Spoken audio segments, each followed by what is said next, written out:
বলেন হে আল্লাহ, হে আল্লাহ, আপনার নামে কসম খাচ্ছি জীবনে আর কোনদিন ফরজ নামাজ, ফরজ রোজা, ফরজ পর্দা, ফরজ কোরআন মানা ছেড়ে দেব না।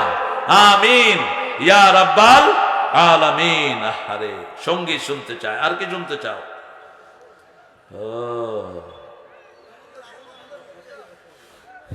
আল্লাহ আল্লাহ নামে যতই জপি ততই মধুর লাগে, নামে এত মধু থাকে কে জানি তো আগে। নবী মোর পরশমণি কই, আপনারা বলবেন না? নবী মোর পরশমণি, তারপরে জপতে হবে কার নাম? শিরক করা যাবে? নবী মোর পরশমণি, নবী মোর সোনার খনি। আল্লাহর নাম যতই জপি, আল্লাহর নাম জপে যে জন সেই তো দোজাহানের ধনী। নবী মোর পরশমণি, জপতে হবে কার নাম? কোন মানুষের নাম জপা যাবে? জপতে হবে আল্লাহর নাম। ফাযকুরুনি আযকুরকুম ওয়াশকুরুনি ওয়ালা তাকফুরুন। আল্লাহতে যার পূর্ণ ঈমান, কোথা সে মুসলমান, কোথা সে মুসলমান। আলহামদুলিল্লাহ বলেন। আমরা সেই মুসলমান হব যেই মুসলমান ঈমানের জন্য জান দিতে প্রস্তুত। জান দিবে কিন্তু ঈমান দিবে। এরকম মুসলমান দুনিয়াতে আছে না নাই? আজ দুনিয়াতে এরকম মুসলমানের সংখ্যা আছে হাজার হাজার, ঠিক না ঠিক? এই জন্য মুসলমানকে আমরা কখনো ঘৃণা করব না।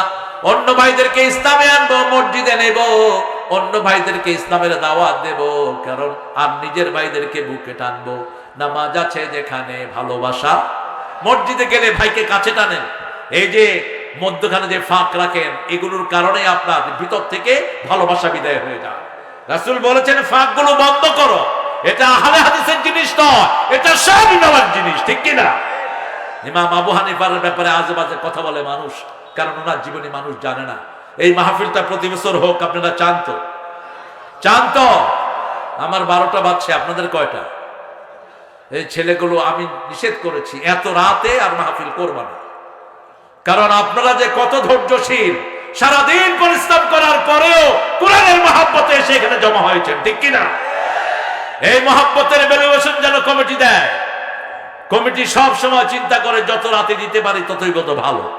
অথচ রাসূল সাল্লাল্লাহু আলাইহি ওয়াসাল্লাম এশার পরে জীবনে কখনো কথা বলে নাই। ম্যাক্সিমাম যদি এই প্রোগ্রামটা আমাকে 9টায় তুলে দিত, এতক্ষণে আপনারা মোনাজাত করে বাড়ি চলে যেতে পারতেন। এখন 12টা বাজে, আমি আপনাদেরকে ছাড়বো। আপনারা যেতে যেতে ফজর হবে, অধিকাংশ মানুষগুলো ফজরের নামাজ কাজা করবে। গুনাহটা হবে কার? গুনাহটা হবে আমার। আল্লাহ তোরা হেদায়েত দান করুন। আমি তো আসছি অনেক আগে, আমি এসেছি 7:30টায়। এখন আমি আসছি, কিন্তু আমি তো কমিটিকে বাইপাস করে আসতে পারি না। কমিটির ভাইরা আমাকে এনেছেন, তিনি যদি আমার সাথে, তারা যদি আমাকে জোর করে আসতে যায় তাহলে তোরা রাগ করবেন। তিনাদের সানি হুজুর, 2 নম্বর হুজুর, 3 নম্বর হুজুর, 4 নম্বর হুজুর, 6 নম্বর হুজুর, এই হুজুর বিদায় হইতে হইতে আমার অবস্থা খারাপ। 10টার সময় তো আনবে না। বললাম কি খবর, তোমরা কখন নিবা? কই এই তো এখনই স্টেজ থেকে ফোন আসতেছে। ছেলেরা বিভিন্ন জায়গাতে টেবিল নিয়ে বসে আছে। আপনারা ইনশাআল্লাহ ছেলেদের এই টেবিলে তাদের জন্য ইনশাআল্লাহ যথেষ্ট পরিমাণ আপনারা দিবেন। আজকে এখন আমরা 3টা জিনিস আমরা সাথে নিয়ে যাব। কয়টা? আরো চিৎকার করে বলেন কয়টা? 3টা জিনিস আমরা সাথে নিয়ে যাব। আহা, 3টা জিনিস। প্রথম, ঈমানের চেয়ে দামি আর কিছুই নেই। ঈমান রক্ষার জন্য 5 ওয়াক্ত কোথায় যাব? মসজিদে যাব। 2 নাম্বার, পিতামাতার খেদমত করব, রাজি আছেন না নাই? 3 নাম্বার, প্রতিবেশীর খেদমত করব।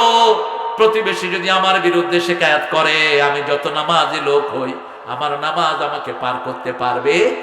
বয়স্ক মুরব্বী যারা আছে বাড়িতে, তাদের খেদমত করবেন। আপনার উপর খুশি হবেন কে? সবাই মিলে পড়েন লা ইলাহা ইল্লাল্লাহু, লা ইলাহা ইল্লাল্লাহু মুহাম্মাদুর রাসূলুল্লাহ সুবহানাকা আল্লাহুম্মা ওয়া বিহামদিক আশহাদু আন লা ইলাহা ইল্লা আনতা আস্তাগফিরুকা ওয়া আতুবু ইলাইক। বিশাল দেহের হাতি, এমনি সুর দিয়ে বাড়ি দিলেই তো শত শত মানুষ ছিটকে পড়বে, ঠিক কিনা? আল্লাহ বলছেন আমি পরাক্রমশালী, কিন্তু আমি পদ্ধতি জানি। সব পদ্ধতি আমাদেরকে শিখিয়েছেন কে? মানুষকে বললেন তুমি হিকমতের সাথে চলো, তুমি যদি হিকমত করো তোমার আমলটাও কবুল করবেন কে? সকল নবীদেরকে হিকমত শিখিয়েছেন কে? আল্লাহ রাব্বুল আলামিন বলছেন নবীরা চারটা পদ্ধতিতে কাজ করেছে, ইয়াতলু আলাইহিম আয়াতিহি ওয়া ইউযাক্কিহিম ওয়া ইউআল্লিমুহুমুল কিতাবা ওয়াল হিকমা। আমরা ইলমও জানি, হিকমতও জানি। যেমন নামাজ 5 ওয়াক্ত পড়া হলো ইলম, আর যখন নামাজ পড়লাম এটা হলো হিকমত, ঠিক না বেঠিক? পর্দা করা ফরজ, পর্দা করলে একটা মেয়েকে হেফাজত করে দিবেন কে? এই মেয়েটা জানলো পর্দা ফরজ, যখন সে পর্দা নিয়ে বের হলো সে হিকমত করলো, ঠিক না বেঠিক? আপনি জানেন অফিসে ঘুষ খাওয়া হারাম, কিন্তু আপনি জেনে অফিসে ঘুষ খেলেন না, আপনি হিকমত করলেন, আপনাকে পছন্দ করবেন কে? আর যদি আপনি ঘুষ খান, যার থেকে খেলেন সেই লোকের বদদয় আপনি শেষ হয়ে যাবেন। এই জন্য বাকি যে কয়দিন দুনিয়াতে থাকবো আল্লাহর হুকুম ছাড়া কারো হুকুম মানবো না, রাজি আছেন তো? পিতামাতার খেদমত করব, প্রতিবেশীর সেবা করব, আমাদের সমাজটা আমাদেরকে সাজাতে হবে, এই দুনিয়া থেকে জান্নাতের কাজ করে যেতে হবে। আমরা সবাই জান্নাতে যেতে চাই, ঠিক না ঠিক? জান্নাতের চাবি কি? আরো চিৎকার করে বলে। চাবির মধ্যে দাঁত আছে না নাই? জান্নাতের চাবিতে দাঁত কয়টা? জোরে বলেন। ফজর, জোহর, আসর, মাগরিব, এশা, এই 5টা নামাজ আর কোনোদিন ছাড়বো না, রাজি আছে? একটু হাত উঠান তো, কারা কারা রাজি আছে? আল্লাহ আল্লাহ নাম যতই জপি ততই মধুর লাগে, নামে এত মধু থাকে কে জানি তো আগে। নবী মোর পরশমণি কই? আপনারা বলবেন না? নবী মোর পরশমণি, তারপরে জপতে হবে কার নাম? শিরক করা যাবে? নবী মোর পরশমণি, নবী মোর সোনার খনি। আল্লাহর নাম যতই জপি, আল্লাহর নাম জপে যে জন সেই তো দোজাহানের ধনী। নবী মোর পরশমণি, জপতে হবে কার নাম? কোন মানুষের নাম জপা যাবে? জপতে হবে আল্লাহর নাম। ফাযকুরুনি আযকুরকুম ওয়াশকুরুলি ওয়ালা তাকফুরুন। আল্লাহতে যার পূর্ণ ঈমান, কোথা সে মুসলমান, কোথা সে মুসলমান। আলহামদুলিল্লাহ বলেন। আমরা সেই মুসলমান হব যেই মুসলমান ঈমানের জন্য জান দিতে প্রস্তুত। জান দিবে কিন্তু ঈমান দিবে। এরকম মুসলমান দুনিয়াতে আছে না নাই? আজ দুনিয়াতে এরকম মুসলমানের সংখ্যা আছে হাজার হাজার, ঠিক না ঠিক? এই জন্য মুসলমানকে আমরা কখনো ঘৃণা করব না। অন্য ভাইদেরকে ইসলামে আনবো, মসজিদে নেব, অন্য ভাইদেরকে ইসলামের দাওয়াত দেব, কারণ আর নিজের ভাইদেরকে বুকে টানবো। নামাজ আছে যেখানে ভালোবাসা, মসজিদে গেলে ভাইকে কাছে টানেন। এই যে মধ্যখানে যে ফাঁক রাখেন, এগুলোর কারণে আপনার ভিতর থেকে ভালোবাসা বিদায় হয়ে যায়। রাসূল বলেছেন ফাঁকগুলো বন্ধ করো। এটা আহলে হাদিসের জিনিস নয়, এটা সব ইমামের জিনিস, ঠিক কিনা? ইমাম আবু হানিফার ব্যাপারে আজে বাজে কথা বলে মানুষ, কারণ ওনার জীবনী মানুষ জানে না। এই মাহফিলটা প্রতি বছর হোক, আপনারা চান তো? চান তো? আমার 12টা বাজছে, আপনাদের কয়টা? এই ছেলেগুলো আমি নিষেধ করেছি এত রাতে আর মাহফিল করবা না, কারণ আপনারা যে কত ধৈর্যশীল, সারাদিন পরিশ্রম করার পরেও কোরআনের মহব্বতে এসে এখানে জমা হয়েছেন, ঠিক কিনা? এই মহব্বতের ভ্যালুয়েশন যেন কমিটি দেয়। কমিটি সব সময় চিন্তা করে যত রাতে দিতে পারি ততই কত ভালো। অথচ রাসূল সাল্লাল্লাহু আলাইহি ওয়াসাল্লাম এশার পরে জীবনে কখনো কথা বলে নাই। ম্যাক্সিমাম যদি এই প্রোগ্রামটা আমাকে 9টায় তুলে দিত, এতক্ষণে আপনারা মনোজাত করে বাড়ি চলে যেতে পারতেন। এখন 12টা বাজে, আমি আপনাদেরকে ছাড়বো, আপনারা যেতে যেতে ফজর হবে। অধিকাংশ মানুষগুলো ফজরের নামাজ কাজা করবে। গুনাহটা হবে কার? গুনাহটা হবে আমার। আল্লাহ তোরা হেদায়েত দান করুন। আমি তো আসছি অনেক আগে, আমি এসেছি 7:30টায়।